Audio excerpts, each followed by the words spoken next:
आता है तो वे तो कह देते हैं नदी का दोष है, पानी का दोष है। नदी और पानी का दोष नहीं है, उस इंजीनियर का दोष है जो आरक्षण के बल पर इंजीनियर बनकर आया। मैं आरक्षण के विरोध में हूँ। देश में आरक्षण सिर्फ एक ही आधार पर होना चाहिए, वो होना चाहिए आर्थिक आधार पे। धर्म जाति के नाम पर कोई आरक्षण होना ही नहीं चाहिए। अगर देश को आगे बढ़ाना है, प्रदेश को आगे बढ़ाना है, तो आपको धर्म और जाति दोनों से ऊपर उठ करके सिर्फ और सिर्फ आर्थिक आधार पर आरक्षण के पक्ष में आना पड़ेगा और आर्थिक आधार पे ही आरक्षण दीजिए, जिससे कि गरीबों का भला हो। आरक्षण देखो, जो जनता की आर्थिक अवस्था है, हालत है, उस पे होना चाहिए, ना कि ये अपनी जाति पाति उनके लिए नहीं। हाईकोर्ट ने इसे खारिज कर दिया, रद्द कर दिया, बोला ऐसा नहीं होना चाहिए। आरक्षण होना ही नहीं चाहिए। सही किया हाईकोर्ट। एकदम सही, आरक्षण होना नहीं चाहिए। इकोनॉमी को बढ़ाना है तो लोगों को अपना बिजनेस करना चाहिए, उसके लिए सरकार को प्रोत्साहन करना चाहिए, सरकार को हेल्प करना चाहिए। तुम्हारे एक नाक है, मेरे एक नाक है, बताओ मेरी क्या बिरादरी हुई। हमारा देश पीछे हो रहा है ना, जाति बिरादरी से पीछे हो रहा है, जात बिरादरी के पीछे बट रहा है। नहीं तो आज तो एक लड़की का अगर बलात्कार है जाए, सारे अगर एक है जाए ना हिंदू, कोई बलात्कार कर नहीं सकता है लड़की का।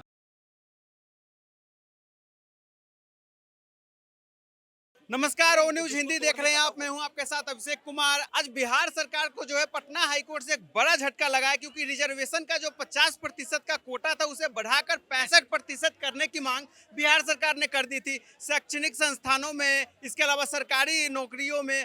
तो क्या ये जो फैसला है, जो नीतीश सरकार चाहती थी SC ST OBC और EBC के लिए 50% से बढ़ाकर 65% करना और हाईकोर्ट की तरफ से फटकार लगना, इसे खारिज कर देना, कैसे देखते हैं इस फैसले को आप? ये हाईकोर्ट का फैसला सम्मान के योग्य है। और पहली चीज तो मैं आरक्षण के विरोध में हूँ। देश में आरक्षण सिर्फ एक ही आधार पर होना चाहिए, वो होना चाहिए आर्थिक आधार पे। धर्म जाति के नाम पर कोई आरक्षण होना ही नहीं चाहिए, क्योंकि आरक्षण इस देश के लिए वो नासूर है जो देश के लोकतंत्र को खोखला कर रहा है। इसलिए आरक्षण तो होना ही नहीं चाहिए, सिर्फ आर्थिक आधार पर आरक्षण होना चाहिए। आर्थिक आधार पे होना चाहिए, लेकिन यहाँ तो नीतीश कुमार, चूंकि मालूम है बिहार अभी भी जातियों में ही फंसा हुआ है और इसे 50 से बढ़ाकर 65% करना चाहता है। क्या ये एक चुनावी एजेंडा था नीतीश कुमार का? देखिए, ये इसके बारे में तो मैं नहीं कह सकता हूँ, परंतु जो सरकार की मंशा रही होगी वो शायद गलत नहीं रही होगी। उन्होंने कुछ सर्वे आए होंगे, सेंसेक्स आया होगा, उसके बिहाफ पे रहा होगा सेंसस, तो उस पर मैं कोई टिप्पणी नहीं करना चाहूंगा। परंतु हाईकोर्ट के इस फैसले का आप स्वागत बिल्कुल स्वागत करता हूं और सम्मान के योग्य है। इससे पहले आपका ऐसा ही फैसला कलकत्ता हाईकोर्ट का भी आया था, जिसमें ममता बनर्जी ने कहा कि मैं हाईकोर्ट के फैसले को नहीं मानती हूं, मैं सुप्रीम कोर्ट के फैसले को मैं चुनौती दूंगी। परंतु देश के अंदर में जब मुस्लिमों को OBC के तहत आरक्षण दिया ना, भी कर्नाटका में, मैं उसके भी खिलाफ हूँ। जातिगत और धार्मिक आधार पर कोई भी आरक्षण नहीं होना चाहिए। क्या सरकारी नौकरी में जो है 50% से बढ़ाकर, इसमें जिक्र हुआ कि 65% दे देना, अगर ये दे दिया जाता तो फिर बाकी जो अदर कैटेगरी वाले वो फिर कहाँ जाते फिर, अगर ऐसा हो जाता? सर देखिए, पॉसिबल नहीं है। ये सिर्फ और सिर्फ मैं आपको बताऊं, स्वार्थ की राजनीति है। चाहे नीतीश कुमार जी हो या कांग्रेस की सरकारें रही हों, ये सिर्फ और सिर्फ जाति विशेष को लुभाने के लिए इस तरीके का किया गया था। और इतना तो नीतीश कुमार जी को भी पता है, वो 8 बार के CM हैं, 9वीं बार शपथ लिए हैं। उनको भी इतना पता है कि देश में संविधान से चलेगा, उनकी मर्जी से नहीं चलेगा। देश में भी ये है कि 50% से ज़्यादा आरक्षण बढ़ाया नहीं जा सकता है, तो उसके लिए उनको इस तरीके का नहीं करना चाहिए था। परंतु मुझे नहीं पता कि उन्होंने किस दबाव में इस तरीके का फैसला लिया। देश और दुनिया जिस गति से दौड़ रहा है, खासकर मोदी सरकार में भारत जिस गति से दौड़ रहा है, बिहार अभी भी उसमें पिछड़ा हुआ है। और पिछड़ने की एक वजह यहाँ जाति मानी जाती है, हर कोई एक्सेप्ट करता है। तो क्या नहीं लग रहा है कि अब वो समय आ गया, ये जो आरक्षण है, इसे वाकई जैसा आप जिक्र कर रहे थे, आर्थिक आधार पर लाने की जरूरत है और इन चीजों को अब बिहार को इन सब चीजों से ऊपर उठना पड़ेगा? देखिए, बिहार को नहीं, देश को ही धर्म और जाति से ऊपर उठ करके आर्थिक आधार पर आरक्षण की आवश्यकता है। अगर देश को आगे बढ़ाना है, प्रदेश को आगे बढ़ाना है, तो आपको धर्म और जाति दोनों से ऊपर उठ करके सिर्फ और सिर्फ आर्थिक आधार पर आरक्षण के पक्ष में आना पड़ेगा और आर्थिक आधार पे ही आरक्षण दीजिए, जिससे कि गरीबों का भला हो।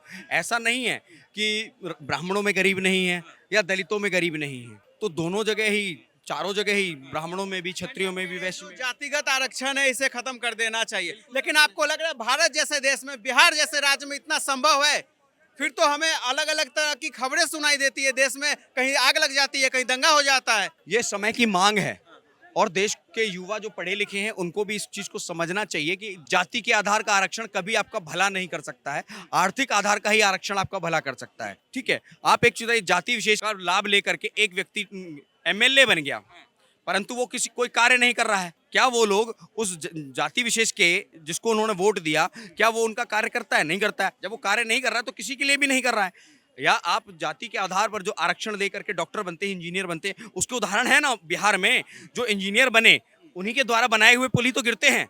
जो 30% वाला आरक्षण के आधार पर इंजीनियर बन गया, गवर्नमेंट जॉब मिल गई। पुल गिर जाता है तो ये तो कह देते हैं नदी का दोष है, पानी का दोष है। नदी और पानी का दोष नहीं है, उस इंजीनियर का दोष है जो आरक्षण के बल पर इंजीनियर बनकर आया, जिसे यही नहीं पता है कि सीमेंट कितना डालना है, रोड़ी कितनी डालनी है। आरक्षण को इसमें आप दोषी मानते हैं? क्योंकि देखिए, देश का दुर्भाग्य है कि देश के अंदर में जॉब में, नौकरी में तो आरक्षण है ही है, उसके बाद प्रमोशन में भी आरक्षण है। तो ये देश का दुर्भाग्य है। मेडिकल कोटे में भी किसी को पेट की समस्या होती है, ऑपरेशन पैर का हो जाता है, क्या इसमें भी आरक्षण? बिल्कुल आरक्षण का ही है। आप एक चीज बताइए, क्या जिस आरक्षण से जो डॉक्टर बना, 30% नंबर लेकर के डॉक्टर बन गया, आप उस जाति वाले के पास में ट्रीटमेंट कराने जाएंगे?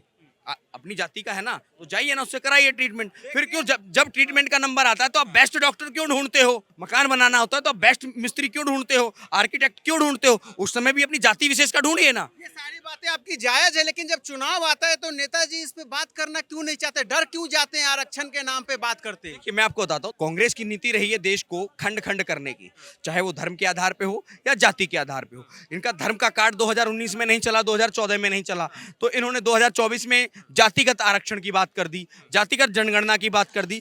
इन्हें देश को तोड़ना है, कैसे भी टूटे, चाहे वो धर्म के आधार पर टूटे या जाति के आधार पर टूटे। और इस बार जो विपक्ष है, जाति के नाम पर देश को बांटने में कामयाब रहा है। मैं इस बात को एग्री करता हूं कि विपक्ष अपने प्रोपेगेंडा में कामयाब रहा है, परंतु ये कहते हैं ना कि होगा भाई जो राम रचि राखा। तो राम जी ने जो चाहा कि भाजपा सरकार तो एनडीए ने बना ली, परंतु इस बार उसको, भाजपा को पूर्ण बहुमत नहीं मिला। तो ये जो है जातिगत आरक्षण और संविधान का एक झूठा प्रोपेगेंडा कि संविधान खत्म कर देंगे। अरे भाई, जब 28 बार संशोधन किया था तब संविधान खत्म नहीं हुआ था। देश में आपातकाल लगाया था तब संविधान खत्म नहीं हुआ था। जब वक्फ बोर्ड बनाया था तब संविधान खत्म नहीं हुआ था। मुस्लिम लॉ बोर्ड बनाया था तब संविधान खत्म नहीं हुआ था। शाहबानो केस में सुप्रीम कोर्ट का फैसला बदला था तब संविधान खत्म नहीं हुआ था। देश के संसाधनों पर प्रथम अधिकार मुस्लिमों का है, ये कहा था तब संविधान का हनन नहीं हुआ था। इतना संविधान का हनन करने वाला व्यक्ति ये कहता है कि ये व्यक्ति जिसने आज तक कोई चोरी नहीं की है, चोरी कर सकता है। तो ये संविधान पे तो झूठा प्रोपेगेंडा फैलाकर यूपी में किस तरीके से वहाँ पे राजनीति हुई है, देश ने देखा है। देखिए, झूठ 1 लाख का झूठ बोला तो देख रहे हैं ना, उत्तर प्रदेश में हो, बिहार में हो, बंगाल में हो या कर्नाटका में, आपने देखा ना, समुदाय विशेष की महिलाएं लगी हुई है ना लाइन में। समुदाय विशेष क्यों कहूँ, मैं सीधा कहता हूँ, मुस्लिम महिलाएं लगी हुई है ना लाइन में, बुरके की आड़ में, फटाफट पैसों के इंतजार में, आज तक नहीं आया। आना भी नहीं है। अब कह दिया कि जी हमारी सरकार नहीं बनी है तो हम ये वादा पूरा नहीं कर सकते। मैं राहुल गांधी जी को एक चीज कहना चाहूंगा, आपने गारंटी कार्ड भरवाया। गारंटी कार्ड का मतलब ये होता है कि देना पड़ेगा, और ये वोट फॉर कैश का मामला बनता है। आपके 99 सांसदों प्लस जितने भी इंडी अलायंस के जितने भी सांसद जीत कर आए हैं, 231 ही रह गए क्योंकि एक सीट से इस्तीफा हो गया है। 231 सांसदों को की सदस्यता पे तलवार लटकनी चाहिए। उनको वोट फॉर कैश की बात की है, यहाँ तो कोई उनके खिलाफ आवाज उठा दे तो पत्रकारों पे FIR करवा देते हैं। सर, तभी तो कहते हैं ना कि संविधान की जो हत्या है वो वही कर सकते हैं। अजीत भारती जी के साथ क्या किया? पहली बार ऐसा हुआ कि ना बेंगलोर पुलिस को उत्तर प्रदेश पुलिस ने गिरफ्तार कर लिया, आ जाइए चाय पिलाते हैं हम आपको। पुलिस का कार्य होता है कि अगर किसी दूसरे राज्य में जाती है तो उस राज्य की पुलिस को और लोकल थाने को इन्फॉर्म करने का। बेंगलोर पुलिस, कर्नाटक की सरकार, कांग्रेस की सरकार इतनी अपने आप को तानाशाही दिखाने लगी कि अदर राज्य में जा करके वहां के लोकल प्रशासन को संपर्क किए बिना किसी व्यक्ति को गिरफ्तार करने का और नोटिस देने की चेष्टा करती है। तो ये संविधान का हनन है। लेकिन आज का टॉपिक बिहार पे ही था, रिजर्वेशन पे। तो हम आखिर में आपसे ये जानना चाहते हैं कि आखिर बिहार को जाति से ऊपर उठने के लिए क्या करने की आवश्यकता है? कैसे जाति से ऊपर उठेगा बिहार? बिहार का विकास कैसे होगा? और जो आरक्षण वाली आप बात कर रहे हैं, ये वहाँ की जनता को कब समझ में और कैसे आएगी? देखिए, हाई कोर्ट के फैसले का तो आपने जिक्र किया, परंतु एक जिक्र और कीजिए नालंदा यूनिवर्सिटी का। 800-900 वर्षों बाद दोबारा से उसको अपनी प्राचीनता के साथ, भव्यता के साथ में कल मोदी जी ने जनता को समर्पित किया।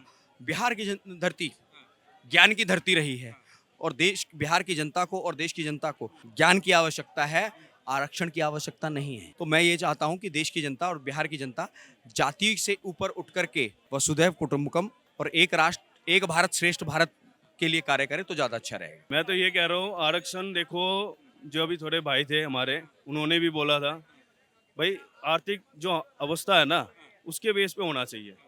जो जनता की आर्थिक अवस्था है, हालत है, उस पर होना चाहिए, ना कि ये अपनी जाति पाति उनके लिए नहीं होना चाहिए। पर जो एक्चुअल जो पिछड़े हुए हैं, ये बनाया क्यों गया था? आरक्षण इसीलिए दिया गया था ना, जो पीछे रह गए हैं उनको आगे करने के लिए दिया गया था, बट वो आगे नहीं आ पाए।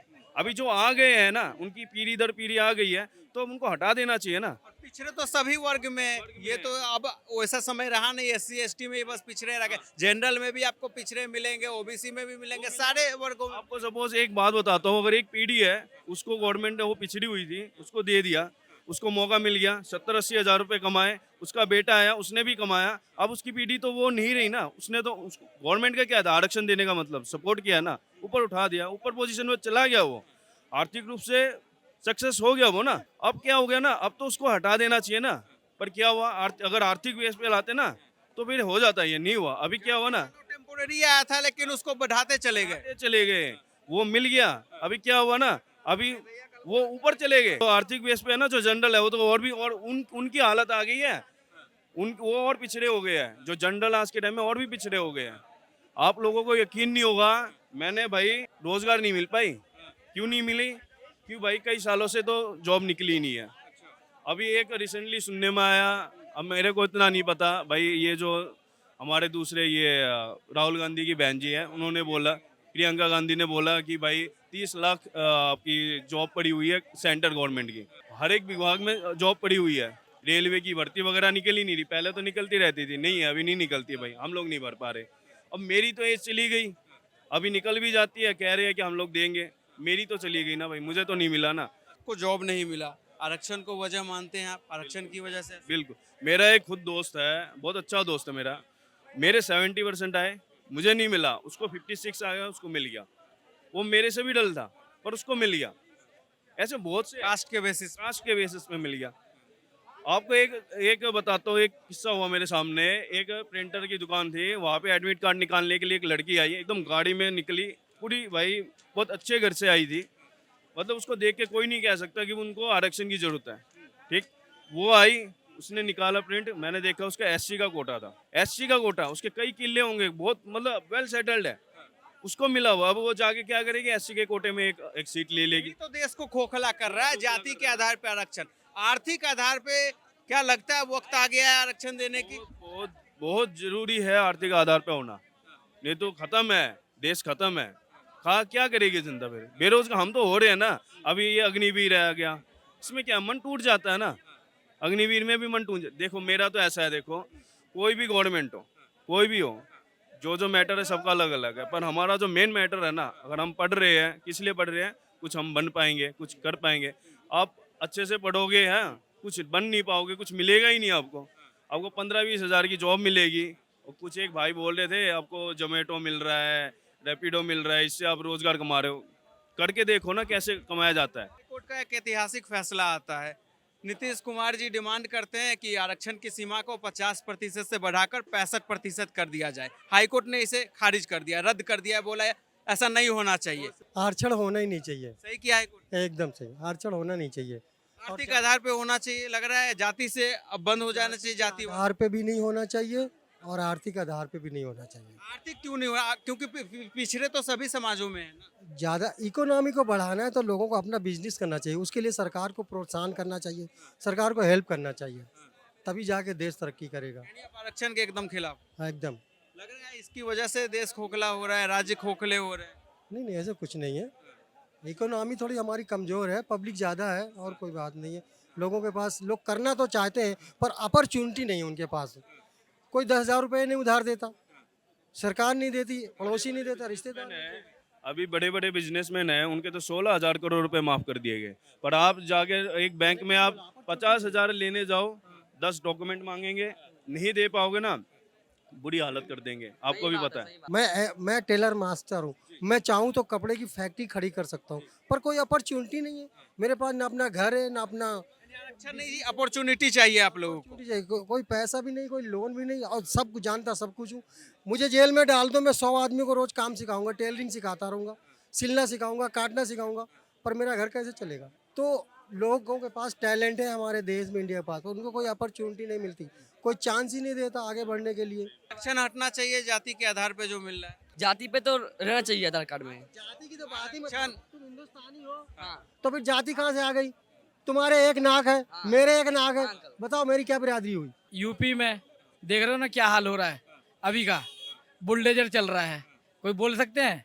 कोई नहीं बोल सकते। उनका परेशानी वो जानेंगे ना अब नीतीश कुमार क्या क्या हाल किया, आगे बीजेपी में। आरक्षण पे सर हमारा सवाल है, हाईकोर्ट के इस फैसले को कैसे देखते हैं? खारिज कर दिया है नीतीश कुमार ने जो डिमांड रखा था आरक्षण की सीमा 50% से बढ़ाकर 65% कर दी जाए। हाईकोर्ट ने कहा इसकी आवश्यकता नहीं है। नीतीश सरकार कौन थे, मुख्यमंत्री थे, क्या थे? वो अपने लिए तो सही किए हैं। अपने लिए सही किया, लोगों के लिए कुछ नहीं किया। जितने जनसंख्या उनके लिए कुछ नहीं किया। अपने के आधार पे भारत में जो आरक्षण चल रहा है, आरक्षण हो रहा है, लग रहा है वो खत्म करके आर्थिक आधार पे अब होना चाहिए आरक्षण। कुछ नहीं है, सब बिजनेस के तरह ही चल रहा है ये। जितना ये जातिवादी है, जातिवादी तो होनी नहीं चाहिए। हिंदू में मैंने देखा है जाट ब्राह्मण ये सब होता है, छोटी मोटी कास्टों में आपस में झगड़ा होता है, ये तो होना नहीं चाहिए। हमारा देश पीछे हो रहा है ना, जाति बिरादरी से पीछे हो रहा है। जो जात की बिरादरी से हमारा बात कर रहा हूँ, अमीर गरीब तो अब तो सभी वर्गों में है, हर कास्ट में है, सब में है। मैं बताऊंगा आपको, हमारा देश इसीलिए पीछे हो रहा है जाति बिरादरी। कोई कहता है मैं जाट हूँ, कोई कहता है ब्राह्मण हूँ। आज जो लड़कियों के बलात्कार हो रहे हैं, क्यों हो रहे हैं? जात बिरादरी के पीछे बट रहे हैं। नहीं तो आज तो एक लड़की का बलात्कार है जाए, सारे अगर एक है जाए ना हिंदू, कोई बलात्कार कर नहीं सकता है लड़की का। इतनी हिम्मत नहीं है किसी की। इतनी जनसंख्या हो तो साथ हिंदू की, फिर भी लड़कियों के बलात्कार हो रहे हैं, गैंग रेप हो रहे हैं दिन दहाड़े। कहाँ से हो रहे हैं? जिन्हें कोई सपोर्ट ही नहीं कर रहा है, हिंदू एक दूसरे को ध्यान नहीं दे रहा है। कहाँ क्या हो रहा है, कोई ध्यान नहीं दे रहा है। भाई जब उन्हें मौका मिल रहा है, कोई ध्यान दे ही नहीं रहा, तो भाई करेंगे ही करेंगे वो। आज की डेट में देख लो, हिंदू की बेटियां सेफ नहीं है, कहीं पे भी चले जाओ तुम, कहीं पे भी। मैं बता रहा हूँ आपको, इतने घर खाली हो रहे हैं, दबदबा इतना हो रहा है, और मीडिया छुपा देती है बात को कि बिल्कुल भाई साहब कोई दबाव नहीं है, हिंदू मुस्लिम सब बराबर। कोई काय का भाईचारा चल रहा है, भाईचारा समझ में नहीं आ रहा हमारे। तो ये भाईचारा वहाँ पे कहा जाता है जब तुम्हारे यहाँ हम कुछ नहीं गलत कर रहे, तुम भी किसी यहाँ गलत मत करो। इतने इतिहास में देखे मैंने, इतने गैंग रेप हैं, सारे नॉन मुस्लिम हो रहे हैं, मुस्लिम हो रहे हैं, सोशल टोटल मुस्लिम। हिंदू एक भी गैंग रेप क्यों नहीं हो रहा? कौन सा गैंग रेप हिंदू का हो रहा? सारे मुस्लिम का रेप हो रहा है, जितना भी हो रहा है मुस्लिम आ रहे हैं। आमिर खान है, इमरान है, पता नहीं कौन कौन निकलते हैं जो रेप करते हुए निकलते हैं नेक नेक सी बच्चियों के साथ। के लिए जाति को वजह मानते हैं। जाति को वजह ये मानता हूँ कि हमारे जो जाति बिरादरी है ना, ब्राह्मण ठाकुर ये अलग अलग बटे पड़े ना, ये गलत है। ये सब एक होना बहुत जरूरी है। अगर ये एक रहेंगे ना, तो अपना देश आगे बहुत नंबर 1 पहुंचेगा।